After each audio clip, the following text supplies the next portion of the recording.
and it's definitely got a shot against Kazakus Priest as well. Yeah, this jungle giant, I still want to be convinced. I know it's going to beat Priest a lot, but it seems to be so bad against like Rogue and some of these other decks. I need convincing that that deck is going to be good, and no better way to learn how to play it than watch the world champion play it, I guess. That's right. And Roger here bringing a Q-block deck that he thinks will have what it takes to take down a Priest from Pavel. It's an interesting deck list, and I'm not sure if I like this version the most. I think I prefer making your Warlock really, really, really bad against Priest and then banning Priest, so making sure that it can always beat these aggressive decks. Because very often in this scenario, when he's up against Pavel, he will be very far behind on board, throw down a Void Lord, and it will basically be all in on there not being a Spellbreaker in order to win the game, which is not a great position to put yourself in. However, he has run into the Rogue, which is just a lovely matchup, I think.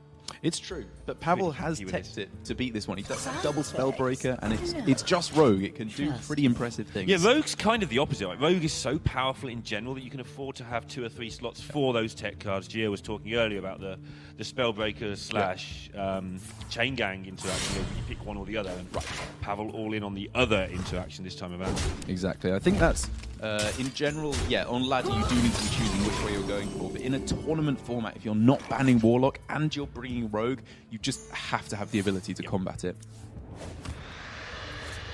But here for Pavel, he's got the ability to do so pretty well, getting a very decent start to get going with the Captain and a few Pirates to follow up. Means he's not too vulnerable to Defile from his point of view, but obviously there's a couple of fantastic activators for Roger, probably on the next turn.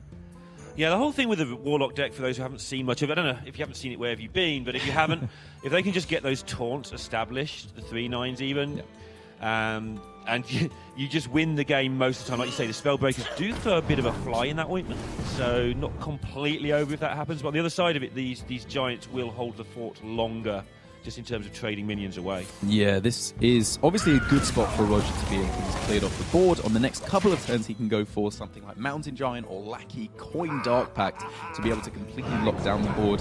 But because he has the Doom Guards in there as well as the Void Lords, it might not necessarily be a massive taunt he's sticking in the way, which he could then Faceless or Carnivorous Cube and do all kinds of nonsense. It might just be a Charger, which, while a fantastic play, is not as absurd as the Void Lord. Just not as absurd. That's the levels you're dealing with here, though. So already Pavel's trying to work out how he's going to get his Creeper down to a decent cost. How is he going to get his Bone Mare to stick on something? If those two things do not happen, he's going to be in a world of pain, and he's decided to play the Apothecary down because it's actually a decent-sized minion. Yeah, I love this. You do kind of need to be afraid from pressure from the Warlock, because obviously the kind of nonsense they can pull off with Cube and Manipulator in combination with the Doom Guards is pretty scary. But because there's no Spirit Singer Umbra in this deck, the true ridiculous one-turn combo is not there, as most players have started to realize it's probably not quite worth the inconsistency. Yeah, it was really difficult to know what to do with the Umbra, actually. It looked like a great card, but it also always felt a little bit win more. Like, if you're in front, it's great. If you're behind, it's rubbish. And I feel that they seem to be coming down the side of don't need it now. I wonder. So now for Pavel, very interesting options here, because killing off the Lackey here, he obviously knows he has a chance to pull out Doomguard and a chance to pull out the Void Lord. So he's considering, is it ever worth doing it on this turn because I can in some way deal with it? Maybe you can take out the Doomguard if it were to come down, but it just doesn't really seem worth it, because if it is a Void Lord, you don't want to give charge. I'm doing quotation here. In front of a camera that can't see you. Well exactly. Done, that's why I gave an audio description as well. Okay. Well, you didn't have to actually do it. Yeah, but that was for you, Neil. It was a present. I appreciate it so much. Merry Christmas. So, realising obviously that Roger's main removal, other than Defile, is to use these Doom Guards, Pavel was going as wide as possible last turn just to make sure there were more threats down there. And one turn away from being able to land the Bone Mare. I mean, there are just so many good options here available for Roger. He can go for the Faceless to copy a couple of Doom Guards and just go for the face. Who needs to trade when you can just kill the person trying to beat you? And this actually makes sense. He's got lethal on the following turn with Cube into Dark Pact. A million different ways, right? It's very, very easy lethal, even if one is cleared off. So it would have to be one drop plus Valspine here to be able to pull this back for Pavel. But at the same time, that's actually not that ridiculous that it could come down. But again, having said that, even if that does come down, Roger can just go Lackey into Dark Pact, and then you're pulling out a Void Lord, and you're still in a ridiculously good position. I love this play from Roger. Yeah, I'm trying to find any way where Pavel can actually get out of this. I don't think there is one. Yep. Roger's just going to take this down in brutal fashion with a turn 6 kill. This is how this deck actually was first built. Right, yeah. It was touted for the very first few hours of the build as, there's a new combo kill OTK Warlock deck. That's not how it has developed. Yeah. But this was actually the original sort of idea behind the deck of this whole OTK thing. And just showing sometimes just go back to your roots. Yeah, it seems to work there. And that was a great spot from Roger because, to be honest, I was tunnel visioning on clearing the board. I thought by copying the Doomguard, you're just trying to clear off everything before the Bone Mare comes down. But because he perfectly realized that the Bone Mare was still a turn away, he could just go on the aggressive. And even if there is a Valspine that comes down, he could still get out of Void Lord and still be very likely to take that game. 1-0, and Taiwan need a win here because if Pavel wins this, we're already guaranteed one of the rest of world players in the final. So Taiwan need to keep that left-hand side of the draw alive by winning this one. But Roger off to the great start for doing that. 1-0 already. Yeah, he's in a really nice spot now because for Pavel, the Rogue, it's going to be... He's got a chance of taking wins with this, I would say. He's got a good shot. The Spellbreaker is now really not good for him because he doesn't really want it in any of the remaining matchups for him. Against the Paladin, however, if you can find cards like Backstab, SI7 Agent, you have such a good chance of just locking out the early game, and then all of a sudden Divine Favor isn't getting any value. So that is a very reasonable matchup for Pavel to be trying to hit on the next game. What world are we in where Rogue is being talked about as a bit of an iffy deck? What's even going on, Derek? A deck where you have turn 6 lethal with Doomguards as a control Warlock. That's the kind of world we're living in here. Yeah, that's pretty ridiculous. Obviously, it gets banned out on one side, and the other side we're talking about it as it's a bit iffy. Right. In very similar lineups, apart from that Paladin versus the Druid, which is big favourite for the Paladin, obviously. Yes. It's actually kind of a similar matchup, but Roger does seem to have the better of the lineup matchups here. Pavel's taken certain precautions to protect his Druid against aggro from or absolutely no spreading plagues whatsoever, which was really not good enough at all against aggro. But for Pavel, he's taken that precaution to try and protect him against it. So, Roger, interesting looking opening hand here. He's going to be able to curve and keep what he wants in this. Obviously, there's stuff he's going to throw away, like the weapon, but Divine Favor actually not that great either against Rogue, because Rogue doesn't really spew its hand everywhere. So just the deck hand. Yeah, I can respect keeping the deck hand. One of his hand is garbage. It's not good as of yet, but just a couple of cards make this so good. A Backstab, Keleseth and Shadows. Keleseth or Backstab or just a Firefly on turn 1 is fine just to start shutting down what's going on here, because any 1-drop followed up by a weapon just will probably put you ahead against this aggro Paladin. It's got so many cheap 1-health minions that the dagger makes it ridiculously efficient at clearing them off. I was going to say Roger could really do with a 1-drop non-pirate here.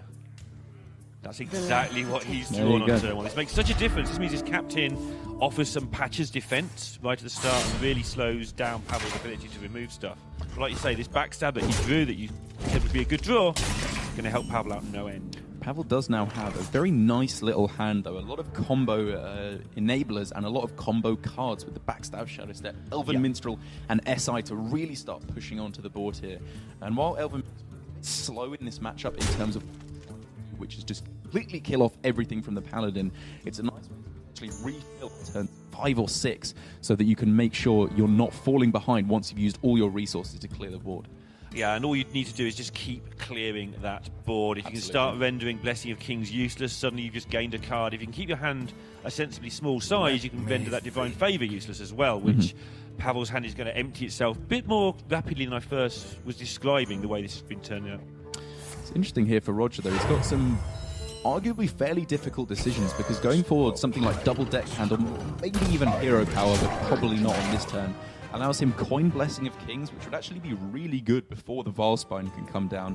But I guess that exact card of Spellbreaker might be what's turning him off of the play, in addition to the raw power of Captain's Patches. Yeah, just wiping everything out. Well, Neo's done. Is everything enough, considering that next turn is the turn that Roger needs to do stuff? Not now. It's only turn 3. I keep saying this every single match. It's only turn 3. There's no chance of Blessing of Kings this early, despite the number of interactions we've had on board already. You know, it's a great cast when you're putting addendums onto things like he can clear off everything enough. everything. Yeah, I know. Shush, let me get away with one. I'm sorry, friend. No, you're good, man. You're good. Yeah, but the wolf does allow now for a almost clear as I myself blundered there. Yeah, this will teach you, son. Right, yeah, that was instant karma. This is why, fair enough. Right, this is why we don't do that thing. But it's a great follow-up for Pavel. That double Spellbreaker coming into play is, a bit of a punish for building your lineup in this way to stand up against Warlock instead of just banning it. You're bringing an aggressive deck. But at the same time, it will get the job done once the Blessing of Kings comes down. And a 4-mana 4/3 is not nothing. It's a body that might be able to start to fight back against what Roger is throwing down. Yeah, the Juggler didn't do its thing very well at all there. Roger not trading till after the Juggler had a go, so there's less chance of it hitting face.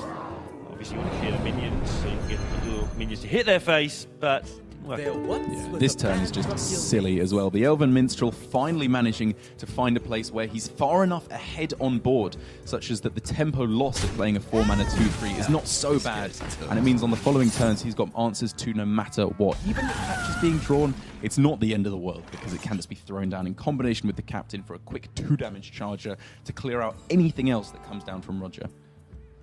Roger has his exact opening hand that he mulliganed most of away has just come back. That's a fair point. And it's not as versatile as it first looked right now. He'll be working out what he thinks he can get from Divine Favour at this point, I think. Yeah, most definitely. In terms of influencing this board. And that was the downside of Pavel's play. We saw from Firebat earlier just tossing the Circle of Healing to deny potential Divine Favour value. So clearly players are starting to realise this is often the win condition for Paladin. If they can draw 3-4 cards off of that, there's always a way back in. But in this particular instance, Pavel's realising my cards are just as good as my opponent's cards. And with double Spellbreaker Leroy in hand, he needs better cards. Yeah, those Spellbreakers will slow things down, but they're not going to win him the game. They will sort of stop Blessing of Kings from being any good, but that's about it. But he's got enough stuff in the deck. I mean, he's going to start drawing into the proper cards in a minute. Yeah. Corridor Creepers, the Bone Mares. Creeper will be cheap enough, despite the fact that it will start off obviously at 7. There's going to be enough board trades for the rest of this game that it will soon come down. Yeah, this is still just looking so good for Pavel. Could have considered going for Patch's Valspine there, because although he wants to milk out the value from Spellbreaker while he can, there's not actually too much that the Valspine wants to hit anyway. It's just there's not really any big minions apart from the Tarin in the Paladin's deck. So I would have liked considering that play, but this is just Pavel all over. He is a lightning fast player. Yeah, and Roger's going to have a crazy Divine Favour. It's going to be way too late by the look of this. Pavel just lethal next turn a million different ways again. Yep. There is nothing that can be done here for Roger. He can obviously throw out the Righteous Protector, go with the Divine Favour, but there's so much damage for Pavel. Now keeping the Valspine, I just suppose the Spellbreaker does it anyway, so no matter how you want to do it, it's super duper lethal for Pavel. Super duper lethal. One game all. Wasn't behind for long. That's right. But the Rogue doing what the Rogue is supposed to do. As I said, Pavel did manage to hit that matchup against the Paladin, which is really nice for him. But with the Paladin still there, in the way Conquest works, it is still going to be available to combat against that Druid for Pavel, which is a scary one, but he's definitely got game against it with the double Spreading Plague in his deck. Yeah, that Druid matchup is not good. And the Priest matchup, there's a lot of talk that the Priest is actually nowhere near as favoured as I think it is personally. I mean, people seem to think that matchup's like 50-50. I like the Priest myself. Against the Paladin, yeah. Right, okay. Yeah, I do like the Priest as well. We saw earlier on from Firebat, he looked to be in a fairly dominant position throughout, even drawing Anduin in like the bottom 6 cards of his deck or something like that. But very often, if there is a couple of early good minions followed up by Call to Arms, it's basically just a deck that demands an immediate answer from Priest, and sometimes it just isn't there. Yeah, and I think that Priest now with the Pyro as a staple completely and all that, I think it just means that Paladin has hard work. Okay. But I've always been a bit down on the old Paladins, and the top players in the world still keep bringing them back, and there's a reason for that. Yeah, there is indeed. I miss the days of proper mid-range Paladin of the GVG era, a truly glorious deck indeed. But this is, I actually really like the aggro Paladin as well. I love the way it plays. Call to Arms feels like such a great flavorful card, bringing out all the small guys from your deck and also thinning it out to make sure you're drawing the top end of your deck as well. Now, I always talk at this point about how most players randomise. I'm not sure Pavel's a randomiser. I think he might be the sort of guy who fancies he can outguess his opponent. really just get that impression about him. George C. gives off the same vibes. I can outguess you. Yeah, I mean, well, Pavel gives off the vibe that he thinks he could fight Mike Tyson, so... He probably could for about 3 seconds. Yeah, he could fight him, I suppose, but he wouldn't have he much probably success, would I as suppose. well. Yeah, it's true. He's insane. Is something funny, Mike?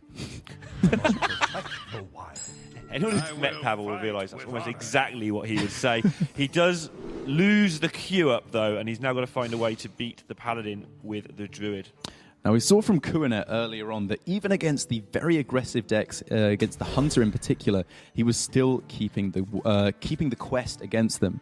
But for Pavel here, I could understand it a lot more because there's already the Wild Growth and the Jasper Spellstone in hand. But still, I like this line of play. He knows it's such an aggressive deck here for the Paladin that his win condition is just ramping up Plague and maybe UI a little bit later on down the line, so he just does not need the quest. Roger's showing patience here. He kept that call to arms, meaning that he realises that I've got 5 or 6 turns to kill you. Right. I don't have to get turn 1, turn 2 super curve. I'm going to get that anyway to some extent. Let's get the turn 4 mega push. I'm using really weird megas and supers here. It's true, but I think Call to Arms is a keep in pretty much every matchup because you have such a high chance of getting 1-drops with this deck. A lot of your deck is 1-drops. And it's just the most ridiculously powerful play on turn 4. We see decks that are running Spiteful Summoner to hit the Dino size are still running Call to Arms because you just have to. It's so absurd. Pavel has pretty much everything he could want here, including that Nourish, which is going to be very useful when he gets there, whether he wants cards, whether he wants ramp, depending on how his hand develops. Yep. If he gets any big card whatsoever, I would very much expect to see a Nourish for mana because that's just a much more effective play at keeping up on the board because even just fitting in a single hero power can be everything that you need to stay in the game. But his hand is kind of strange the way it's developing, so it may end up being that he goes for cards. It means he'll be able to just take his time to clear things up, and then play things at their normal mana cost, but you don't want to be doing it that way, obviously. And to be fair, it's awkward for Pavel kind of from his own doing because he had the option on the last turn to go Coin Wild Growth, which would mean on the following turn he can go Spellstone into Hero Power and probably take out whatever comes down because on turn 2 it's likely to be Direwolf Alpha or Knife Juggler. So there's a really good chance he could have cleared the board off and gained the extra mana, whereas in this instance it's turn 3 and he still hasn't played the Wild Growth. So now he probably won't play it again. And Roger, I'm going to use the word punish. It's not the right word, though, because it's the right keep. Sort of the call to arms now, keep, means that turn 3 was just Hero Power Pass for Paladin, which is not where it wants to be. It was pretty unfortunate, though, drawing pretty much the whole top of your deck. Obviously, Corridor Creeper is the most expensive card, but not really, let's be honest. But the follow-up of Call to Arms is still perfectly good enough. You are so happy to throw it down here, hopefully getting Knife Jugglers, Direwolves, things like that. The 1-drops are not quite as impactful, but if this can stick around leading into Tarim, this is the push that Roger needs to really just shove Pavel out of this game completely. Yeah, but Pavel's getting the ramp, which is going to allow that Nourish to turn into a card draw. Exactly. So now he's managed to get so much out of this. Nourish is going to act like a pretend UI, and a pretend UI is still pretty good. It's all right. It's a pretty poor imitation. Or UI is a really good imitation of Nourish. Because Nourish came first. Like, it's just like, can you be better than me? And UI just says, yeah, hold my coffee, here we go. It does it pretty well as well. just a bit. So Pavel's not managed to keep everything off the board because of that Call to Arms keep. And now Roger's got targets for all of this good buff stuff. Yeah, and this is what Call to Arms allows him to do. It means following up the buffs on Tarim and Blessing of Kings will hit. It means that the draws for Roger are a lot better now because there's way less 1-drops in his deck as Pavel now finds Ultimate Infestation. So we're probably just going to see Nourish for ramp in combination with the Faceless here. What a play from Pavel. I love this. Yeah, just get that UI that we're talking about, we all know and love. That's not a very good card right now, but it will be next turn. It will be, and I think Roger knows that final card is UI. Otherwise, you wouldn't really dream of playing the Nourish in that instance. You would just not play it and use the Faceless Manipulator itself and then draw on one of the following turns. But in this particular instance, the Ultimate Infestation is going to be great for Pavel, and even though it gives Roger the ability to draw a fair few cards, with Tarim and Valinir in his hand, it's not actually even that much. Right, so Roger went to clear the Divine Shield there, then he was going to Tarim and just have a fairly mediocre play, but now he's looking at keeping it one extra turn for the Lost in the Jungle Tarim combo. That's why he suddenly paused, like, oh, I just need to have another look at this just to make sure that is the play I want to go with. It was the play he wanted to go with, but I think he suddenly realised that Valinor and Trade, followed by Lost in the Jungle and Tarim, was actually another option that he hadn't seen. Yeah. I do like this play of not going for the Valinir, because that would have left the 6-5 completely healthy on the board, and then that's the perfect target for UI. And you just can't leave that in this instance, because he was definitely expecting the Ultimate Infestation to come down for that all-important 5 damage. And while he can now draw a fair few cards, and it's in a respectable position, Spreading Plague, Swipe, maybe even with a Malagos if he has the time, will probably just seal the deal for Pavel. Probably. Hasn't got that much removal left. It's true. He's used a lot of it in just not dying early on, but yeah, he's in an okay spot. Spreading Plague is a pretty good card. Even in the last series, I was thinking you should just never underestimate what a Druid can do after UI. It's always ridiculous. So with that in mind, Roger is keeping this board incredibly narrow and just hitting face, just to make that Spreading Plague that's less really nice. ridiculous. Yeah. I like this a lot. But from Pavel, there's still the ability to Faceless Manipulator one of his opponent's minions once again. We could see that in combination with the Wrath to take out 3-3. He's probably not going to be wanting to go for the Plague quite yet, even with the second one picked up. It's still a little bit risky. Yeah, if Pavel can overturn this incredibly bad matchup, in my opinion at least, then he's going to be in such a great spot in this match. He is, however, going to be very afraid of cards like Leroy coming down, maybe even just the deckhand, to be able to push a bit of extra damage with the Valinor. Roger has put Pavel in a really tricky spot here. He's sort of tapping his head as if to say he thinks he made a mistake somewhere along the line, but looks like he's in a pretty sweet spot here. I've liked what Roger has done. He didn't give a good target for UI on the previous turn, and on this turn he played around Spreading Plague. He's realised he's not in so bad of a position that he can't afford to play around every card from the Druid. He's in a position where he can afford to do so because of the fact that he's just got such powerful late game cards in his hand and the Divine Favour to follow up. Summon 2 Silverhand Recruits. Yeah, kind of wishes he had the Tarim now to follow up with all these 1-1s he could make, but even so, still in a respectable position, I suppose you could say. But the Plague finally is going to be getting a really good amount of value here. Yeah, Pavel going wide to defend there, and then it just sets up the Plague. Corridor Creeper a little bit too late, maybe? Or is Corridor Creeper ever too late? I mean, it's fine in this instance, but I mean, looking at it now, it doesn't even need to be the Plague. It can just be safe for Pavel because the swipe perfectly plays off everything. Yeah, it's absolutely fantastic. And Roger obviously had to go for the Champion's Maul there because he wants to be able to draw more cards with the UI. Oh, sorry, with the Divine Favour, but it means that the killing of the Direwolf is going to completely destroy that weapon anyway. So for Pavel, he just needs to wait his way through, hopefully get down that Spreading Plague, and Malagos on its own should be winning this game for him if he can stabilise, but it's still very, very close. I think he's actually working out how Corridor Creeper can hurt him here, I think. Okay. If I kill all these things and he drops a 0-mana Corridor Creeper, what's the other 3 cards? How can bad things happen there? Well, if he goes for attack into the wolf first and then Spreading Plague swipe, the thing is that he'll have a fair few taunts left in play. So even if Corridor Creeper does come down, it should protect him for a turn so that he can drop that Malagos, which is so important. Because even now, he's actually thinking, do I play the swipe? Because Malagos swipe is so absurdly powerful. But because of the double benefit, or the double possibility of drawing another swipe from his deck, and also just Malagos being a 4/12, I think it's perfectly fine to throw it down here. He may just win this game the old-fashioned way, where you kill your opponent until they die.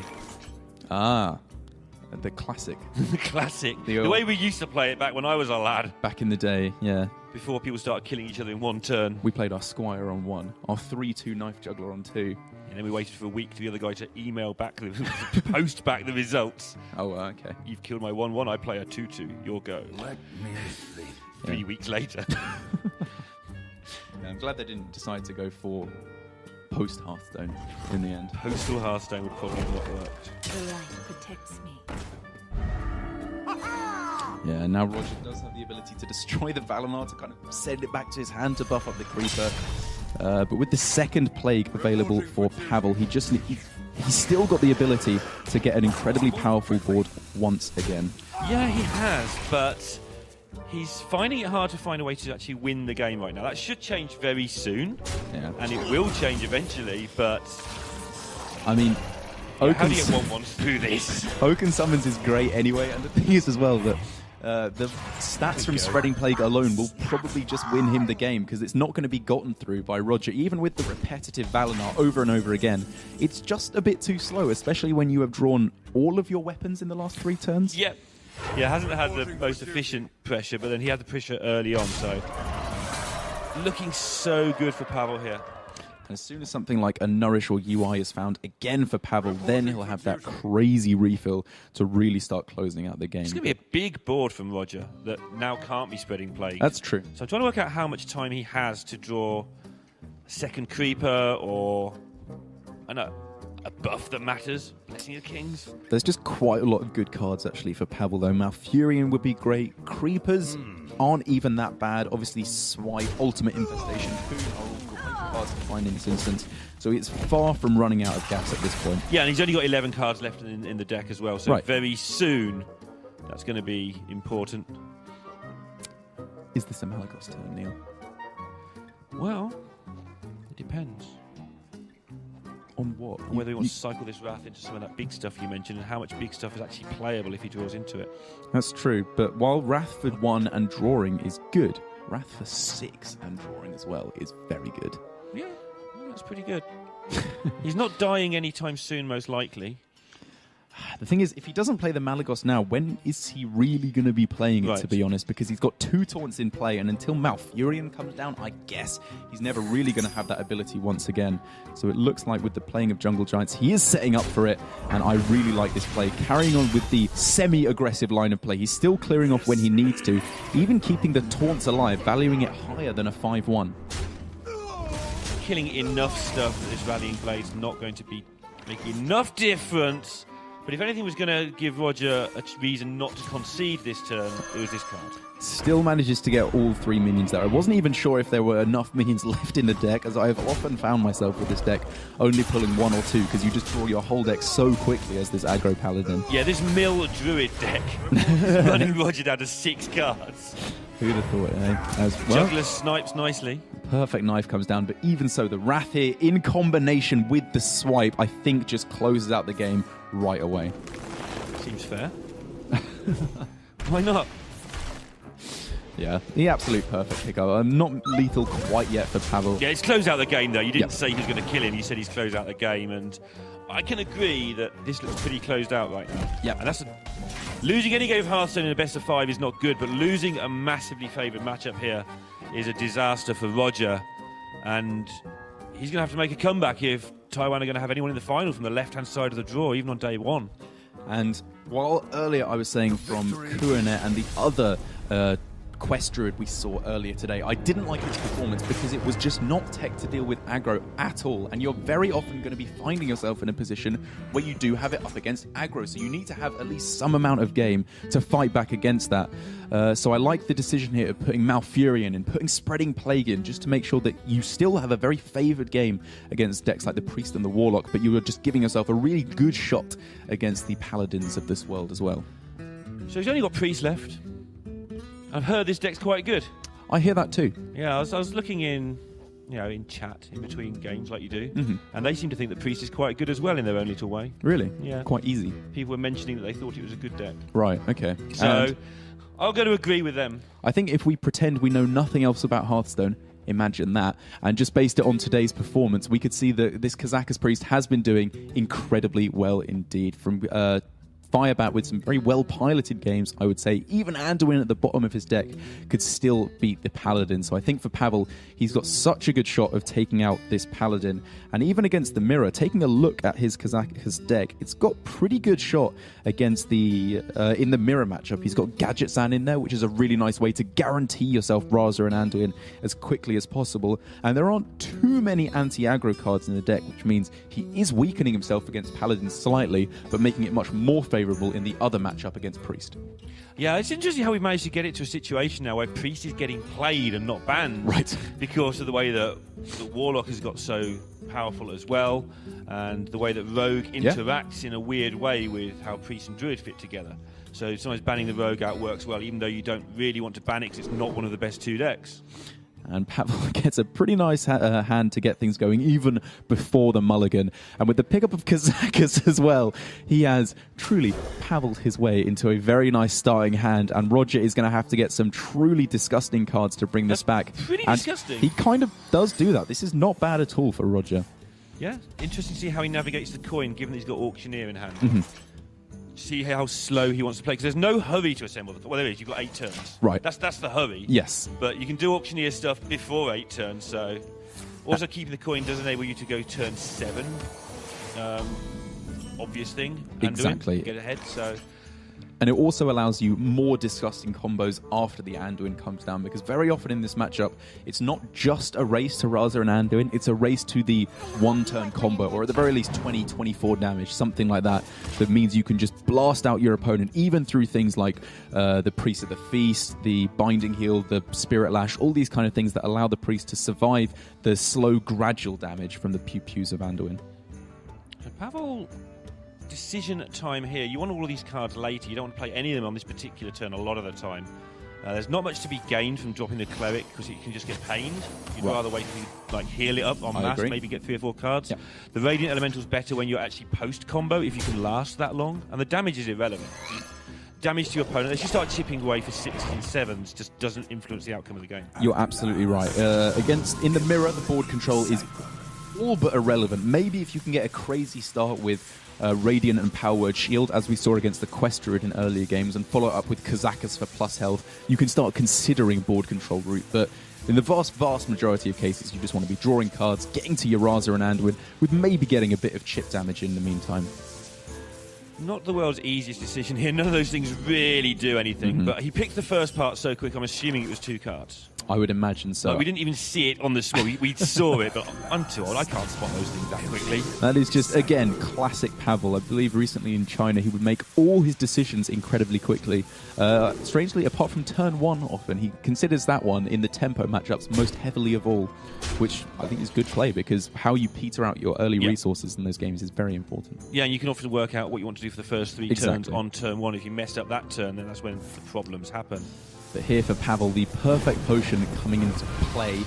The 5 damage turns out to be a lot better than the transform, and obviously it was draw 2 cards as the first effect, so he's still in a fantastic spot. As for Roger, there is no ability, or there's no Raza or Anduin quite yet, so for Pavel, he just needs to be cycling through to that Raza, and he'll be in a very dominant position indeed. Yeah, Roger's got a few pickups that will make his hand a lot better very quickly. Because his hand is so cheap, Radiant Elemental with his Auctioneer would be a thing he can do. Obviously, so he can play catch-up, but he's got to play catch-up pretty soon, because Pavel's going to start rifling through his own deck. But Roger has a very spell-heavy hand with his Auctioneer, so I wouldn't write him off just yet. Yeah, and I like this as well from Pavel. Going for the Glimmeroo is very likely to come down on this turn, so going for Shadow Visions. You know, if he had a Circle of Healing or a Spirit Lash in his hand with the Northshire Cleric, I could consider going for some kind of a big draw option. But with this play, just getting out the highest statted minion, then following up with a Shadow Visions seems much more appropriate. Not a lot doing there. Well, you know, as I was saying, if he had Spirit Lash, he might consider going for some kind of a crazy draw option. And now that he's got the other Shadow Visions, he can try and find Circle of Healing, which could give him a stupid amount of draw. Talking a stupid amount of draw, this Radiant Elemental has opened that option up to Roger in the long run. And he's just going with the fact that he can, well, obviously not mill a card on this turn if he goes for the Radiant, but also hopefully set up for Auctioneer to just draw 4 or 5 cards on the following turn with the coin and all these cheap spells. Yeah, these power plays that they're both trying to set up. Now, there is the Circle of Healing for Pavel, so he's going to be able to draw a load of cards if he can make space in his hand.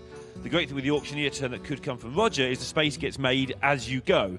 So you actually get to cycle through your deck, replacing one card with another. Pavel's got a little bit more trickery to do than that. He's got to actually empty enough space to Circle of Healing for a lot. And this is a difficult turn indeed. I'm looking at potentially Cleric, Heal the Crab, Spirit Lash, Circle, but then you're very likely looking into overdrawing at that point, as he already has the full 10 cards in hand. So maybe, although he has the ability to go Cleric with Circle and the Spirit Lash, he might just delay a little bit and instead on this turn go for Shadow Visions, take it a little bit slower. Maybe it's not worth drawing here, but because he can guarantee himself at least 3 cards drawn here, probably a few more, I do like this line of play. I wonder if you don't ever want to slow yourself down. I just wondered how much he's going to do here in terms of emptying these spells on your opponent's face. But this is perfect. Take yourself to 9 cards. Yeah. It's the right number. No, I really like this too, actually. I think with many other lines of play, he would get himself in a position where he's burning Holy Smite, which you don't want to be doing, because you want that for the combo. If he'd gone for the hero power to heal the crab beforehand, he could have run into that position where he's just overdrawing, so he needs to dump cards.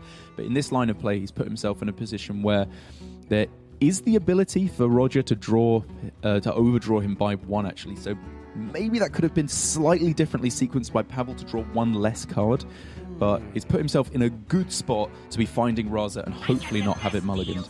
Yeah, if Roger was going to do anything clever there, he'd have gone for a lot of mill rather than a tiny bit. He's got his own problems. He's going to fish for his own stuff. He knows that Pavel didn't have it last turn. Right. Otherwise, Pavel wouldn't have gone crazy with those card draw, most likely. He'd have just started setting up combo. So he knows Pavel's missing at least 1 piece, or was. He's looking hard for that Circle of Healing here, is Roger, because he knows he could mill his opponent so many cards. If he gets even that, going he will with the go silence. For it. Unable to find it. That would have been such a cool play if we'd seen the burn of Raza, but Roger realizing I'm not going to be able to burn my opponent's card from here on in, so just killing off the Cleric means that Pavel is still in a great position in this game. Yeah, it's really strange. You go from the situation where your opponent's Cleric's hurting them to where your opponent's Cleric's now a danger, so you have to actually get rid of it. Yeah. In the space of a few seconds. And now Pavel's still searching. Look at the deck size. They're both down to 13 cards already. They've just gone crazy going through these decks. Pretty silly. And that's actually what I really like to see, because although Anduin was found for Pavel right at the start of the game, he's not that far ahead, actually, in this instance, because they're both on fairly even deck sizes. If Roger is able to find something like Raza, or basically find exactly Raza and Anduin in the next couple of cards, he will all of a sudden be in the driving seat, because he's already got Velen, he's got Mind Blast, he can just start firing off everything towards his opponent's face and start pushing for lethal. You get some really weird games when the key cards in the bottom 1 or 2. Right. You get some games where one of the players just runs out of ways to win. That's why it was crucial that Pavel saves the Mind Blast and the Holy Smite earlier. They're not common, but maybe 2% of the mirror matches are decided by somebody just running out of stuff entirely because they have to use a Holy Smite to draw a card to try and race. And Pavel's actually trying to sort of dodge that situation from coming up. And now with the Circle of Healing for Roger, he can abuse Northshire Cleric's draw ability, not for Pavel to burn his cards, but just to be able to draw himself through to that Raza and Anduin he is so desperately looking for. But with a full 10-card hand, I'm not sure if he has the ability to do so right now. And if he's going to go for it, he has to start thinking very quickly indeed.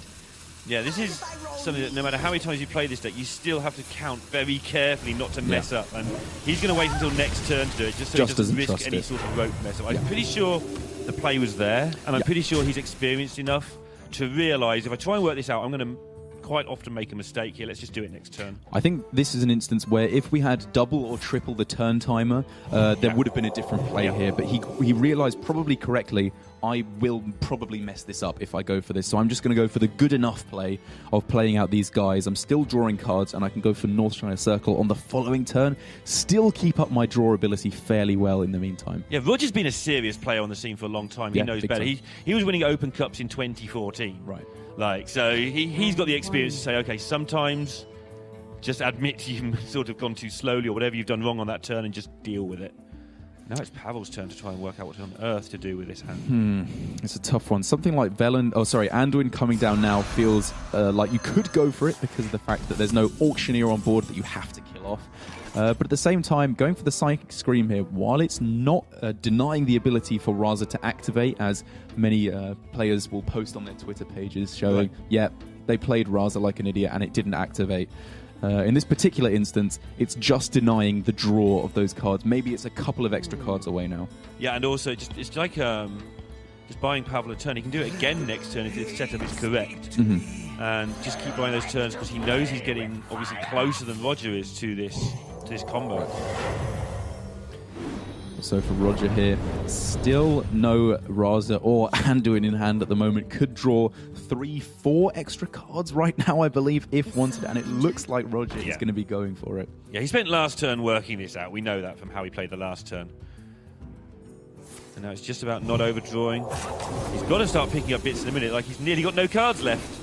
Yeah, once it, another Circle of Healing as well. He could draw. I think he could actually literally draw his entire deck over the next couple of turns. But obviously that would burn a whole bunch of cards, so it's not quite worth it. And given that he has seen the Circle of Healing already come down for Pavel, he feels a little bit more comfortable about leaving this out. But it's scary having an Acolyte and a Cleric on the board. I think there might be the ability for a couple of burns here for Pavel. Double Loot Hoarder going into Roger's deck. There's 2 Loot Hoarders in that deck. Now he's got to draw either one of those as well as the combo. Okay, this has suddenly got a lot harder for Roger, and this was really nice from Pavel. I was looking at the overdraw options here, but this kind of does the same thing, because it means Raza is really far away, and even if you draw it, it's not activated until the other Loot Hoarder is drawn. So Pavel's had some weird turn of play, like weird set of turns, but making sure he uses the available resources to him, because Psychic Scream doesn't do much in this matchup other than that sort of blocking effect.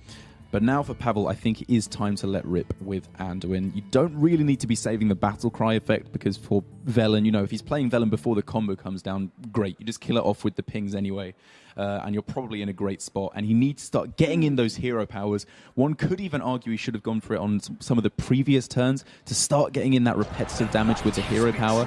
But in this instance, I think it's perfectly good to start throwing it down and making sure you're getting the value out of each of the cards you're playing. Yeah, you might as well. Getting your opponent's board cleared and getting them down to sort of 24, 26 is very different to 30. If they can't get to 30, then you can kill them with OTK so much easier. And now it's one Anduin apiece. It is indeed, and I believe it is probably going to be coming down for Roger here, as he gives me a small heart attack before I realise he is in fact already has the Orkanite on board, so it doesn't make a difference which way he sequences the hero power. But for both players, trying to find Raza as quickly as possible, it's working in Pavel's benefit in 2 ways, as he is further into his deck. Well, I suppose 3 ways. He still has draw, and there's also that double Loot Hoarder in Roger's deck that he still needs to find. Yeah, no, it's just doing 2 purposes. First of all, he's got that double Loot Hoarder, which is just a nightmare because he can't play Raza. And secondly, there's just 2 Loot Hoarders in the way. Yeah, exactly. And you maybe can kill them off. Shooting them and just wasting your time while Pavel's busy actually advancing his board state. Exactly. And he is advancing his board state and also just keeping up with the draw as he does now find Raza. And he's got a tremendous game plan after that as well, even with just Prophet Velen, Mind Blast, Holy Smite for 28 damage. I believe he will be in a great spot to just start pushing. That's the number. I've heard that is indeed, yeah. To maybe just start pushing lethal over the next couple of turns. Roger, with the Liver and the Auctioneer, we don't see that all the time, but it's becoming slowly more and more common, I think. Yeah, it's an interesting way to go about it. We see Raza, and it's green. It's not yellow. That is not a yellow Raza. I pray to God that Roger realises that. I think he will. I think the fact they both went on the same turn means the chance of a mistake is nearly 0. If they go in on different turns, then it's easier to mess up. But they actually went in together. Oh my God, is he going to play it? Whoa. Oh my God, I'm going to... Does he not realise? It's also worth pointing out... Oh my God, he's going to do it. He's going to do it! He plays it! Raza's down! And it doesn't reduce the hero power! Pavel clapping to his opponent as well! Applauding Roger. Oh my God! Pavel has feigned ahq, Roger. That has to be the first big tournament Raza that just did not activate. That is absolutely absurd. And Pavel has just completely outplayed his opponent. And... Why is it always Pavel? Sportingly taking it by laughing at his opponent. He's just an absolute god. This is amazing. Oh. Poor Roger. He's going to a Loot Hoarder now, isn't he? That would have been the most beautiful poetic justice I could have seen. So Roger's now got to find a way to win by never having a machine gun effect against somebody who is... I mean, this needs to be one heck of a liver, is all I can say to that. It has to be double Divine Spirit, Inner Fire, some nonsense like that. But even then, the Shadow Word Pain is already there. Pavel just cannot lose this game. It was a hard mistake, mate. Like, the second those 2 Loot Hoarders went in together, it was like, hey, be aware. I mean, I hate to say it, but come on, we spotted it, Neil. we're Surely casters, Roger we knew should what have was realised happening. it. Come on. And now, while Pavel does not have lethal on this turn, he's correctly realising that face is the place for all these hero powers. Shadow Word Pain will do a great job as well of taking out the Lyra. And in the next couple of turns, I just don't think there's any way that Roger can stop himself from dying. I think this is where Roger's supposed to call an admin and say that his Raza is bugged. Yeah, the game's broken. So, Pavel looks like he's almost certainly going through. I can't see how he won't be. This is amazing. I have loved Pavel's play throughout so far. That shuffle of Loot Hoarder, I was expecting it to just be a delaying of Raza as opposed to a complete cancelling. And don't forget, Roger is here in front of a pretty large home crowd. That's right. Who have paid to cheer him on. So he might need an escort from the stage. What a way to go out. And if you're going to be doing it against anyone, Pavel, you just know he's going to be clapping, laughing at you. He is never going to let this one go. Yeah, exactly. Yeah. Whenever he sees you. It's not just now, it's like every time he sees you afterwards. And I believe this is now going to be lethal available for Pavel with the Velen Mind Blast and Holy Smite to close out this game. What a way to end this series. Yeah, Roger showed all that experience early in the game by taking his time with the Northshire Cleric when he knew he was going to possibly make a mistake. Right. And then he did that thing that he did. I don't even know how to describe It's it too anymore. good. It's just too good. Wow, you're a mean man. I mean, come Or on. mean man, one of the two. Yeah, I think a mixture of the two. But, I mean, this is what you like to see. Not that Roger made a mistake necessarily, but Pavel deserved to win. He played better than his opponent. The Quest Druid, I actually kind of like what he's doing with this build of the deck. You see the pros whispering about Quest Druid, saying, maybe it's the best build of Druid available at the moment, given the meta. And I think Pavel has built it in a great way to still have a good shot against the Priests and Warlocks, but have a really good shot as well against the